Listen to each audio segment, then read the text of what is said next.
एक हरे भरे जंगल में टोबी नाम का एक डरपोक बाघ रहता था।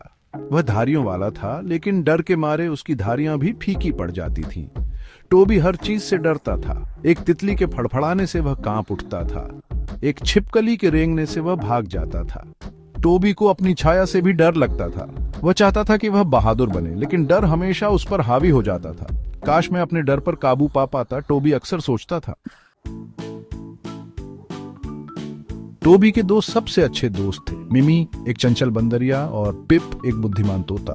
मिमी हमेशा पेड़ों से लटकती रहती थी, उसकी हंसी जंगल में गूंजती थी। पिप अपने रंगीन पंखों और मजाकिया बातों से सबको हंसाता था। मिमी और पिप को टोबी के डर के बारे में पता था और वे हमेशा उसे खुश करने की कोशिश करते थे।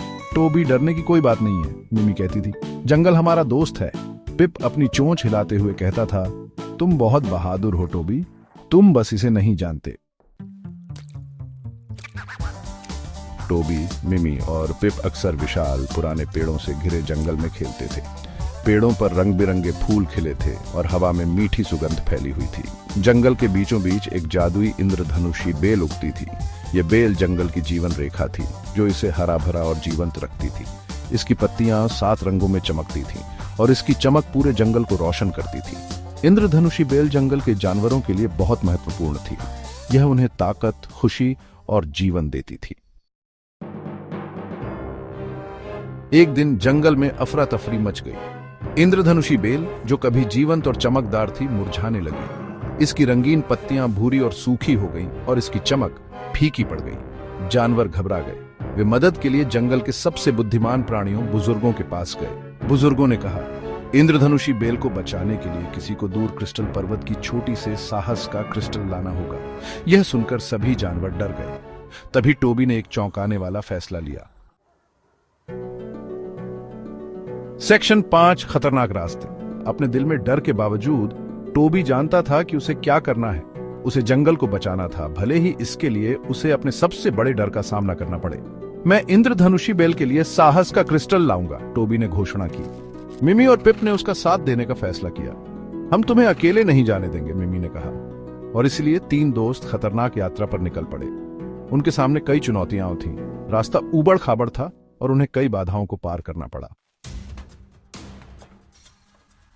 सेक्शन 6, झरने की चुनौती। पहली बाधा उनके रास्ते में एक गरजता हुआ झरना था। पानी इतनी जोर से गिर रहा था कि उसका शोर बहरा देने वाला था। टोबी डर गया था। पानी इतना उग्र, इतना शक्तिशाली लग रहा था। मैं ये नहीं कर सकता, उसने कांपते हुए कहा। डरो मत टोबी, हम तुम्हारी मदद करेंगे, मिमी ने कहा। मिमी ने बेलों से झूला बनाया और पिप ने टोबी को निर्देशित किया कि कैसे सुरक्षित रूप से झरने को पार किया जाए। साथ मिलकर काम करते हुए उन्होंने पहली बाधा पार कर ली। सेक्शन 7, अंधेरी गुफा का सामना। अगली चुनौती एक अंधेरी डरावनी गुफा थी। गुफा के अंदर से अजीबोगरीब आवाजें आ रही थीं और अंधेरा घना था। टोबी का दिल तेजी से धड़कने लगा। उसे अंधेरे से नफरत थी। मुझे अंदर जाना होगा, उसने कांपते हुए पूछा। चिंता मत करो टोबी, हम तुम्हारे साथ हैं, पिप ने कहा। मिमी ने रास्ते को रोशन करने के लिए जुगनू पकड़े और पिप ने टोबी को प्रोत्साहित करने के लिए गीत गाए। एक दूसरे की मदद से वे सुरक्षित रूप से गुफा पार करने में सफल रहे। सेक्शन 8, तूफान और क्रिस्टल। अंत में वे क्रिस्टल पर्वत की चोटी पर पहुंचे, लेकिन जैसे ही वे चोटी पर पहुंचे, एक भयंकर तूफान आया। बिजली चमकी, गरज उठी और बारिश मूसलाधार हुई। हवा इतनी तेज थी कि उसने मिमी और पिप को उड़ा दिया। मिमी, पिप, टोबी चिल्लाया, लेकिन उसकी आवाज तूफान की आवाज में डूब गई। वह अकेला था। तभी टोबी ने साहस का क्रिस्टल देखा। यह एक चट्टान पर चमक रहा था, तूफान के बीच भी अप्रभावित। टोबी को एहसास हुआ कि उसे इसे पाने के लिए अपने डर का सामना करना होगा। सेक्शन 9, असली साहस। टोबी ने गहरी सांस ली और तूफान में भाग गया। बिजली उसके चारों ओर चमक रही थी, गरज गूंज रही थी, लेकिन टोबी आगे बढ़ता रहा। उसने पहले कभी ऐसा साहस महसूस नहीं किया था। अंत में उसने साहस का क्रिस्टल पकड़ लिया। जैसे ही उसने ऐसा किया, तूफान शांत हो गया और सूरज बादलों के पीछे से झांकने लगा। टोबी ने क्रिस्टल को जंगल में वापस लाया, जहां उसने इंद्रधनुषी बेल को पुनर्जीवित किया। टोबी ने सीखा था कि असली साहस डर की अनुपस्थिति नहीं है, बल्कि इसके बावजूद कार्य करने का साहस है।